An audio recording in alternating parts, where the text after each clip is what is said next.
আসসালামু আলাইকুম সবাইকে। দোস্ত, এখানে একটা ম্যাগনেট্রন আছে, সেটা নষ্ট হয়ে গেছিলো, যেটা আমি চেঞ্জ করেছি। এটা চেঞ্জ করা হয়ে গেছে। এটা নষ্ট হয়ে গেছিলো। আর এই ট্রান্সফরমারটা ঠিক আছে, এটা ওকে আছে। আর একটা ফিউজ ছিল, এই ফিউজটাও নষ্ট হয়ে গেছিলো। এটা পাওয়া যায় নাই, তবে এটা রিপেয়ার করে মডিফাই করে লাগানো হয়েছে। ক্যাপাসিটরটা ওকে আছে, এটা সমস্যা নেই।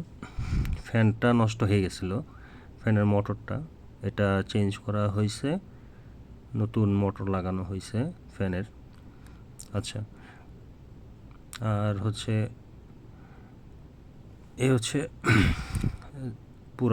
পুরান একটা আমাদের যেটা আগের ফ্যান ছিল, ফ্যানের মোটরটা, এটা সেই মোটর। এই মোটরটা নষ্ট হয়ে গেছিলো, এটা ড্যামেজ। এটা নতুন মোটরটা লাগানো হয়েছে। তো এই ফিউজটাও কেটে গিয়েছিল, তো আমরা সিরামিকটা পাইনি, তো বাজারে যেটা লোকালি পাওয়া যায় সেটাই লাগাই দিছি।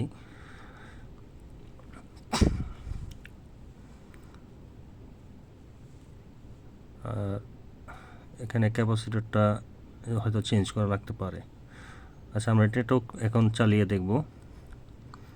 যেহেতু সব কিছু লাগানো হয়েছে, এটা আমরা এখন অন করলাম। সব কিছু আলহামদুলিল্লাহ ঠিক আছে, পারফেক্টলি চলতেছে। এটা খোলা অবস্থায় এখন দেখতেছি পারফেক্টলি চলতেছে। এখন আমরা কিছু একটা গরম করে দেখতেছি ঠিক আছে কিনা। এটা আগের ম্যাগনেট্রন যেটা এটাতে লাগানো ছিল, এটা নষ্ট হয়ে গেছে।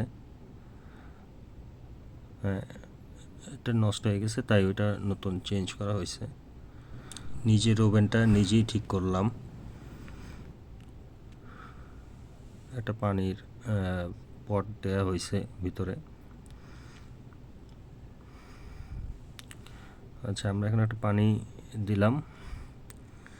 এটা আমরা 2 মিনিটে সেট করব।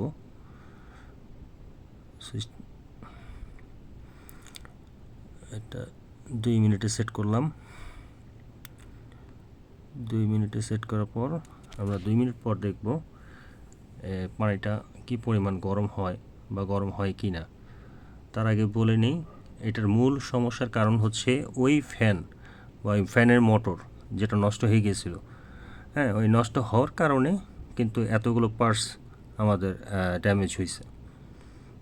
তো ফ্যানের মোটরটা আসলে খুবই মেইন, বিকজ এখানে যে ম্যাগনেট্রনটা আছে, ট্রান্সফর্মার আছে, সব কিছুই এটার উপর ডিপেন্ড করে। প্রচণ্ড হিট জেনারেট হয়, তাই ফ্যানটা খুবই জরুরি। আচ্ছা, পানিটা ধরতেছে, পানিটা অনেক গরম, ধরা যাচ্ছে না, এটা কাপড় দিয়ে ধরা লাগবে।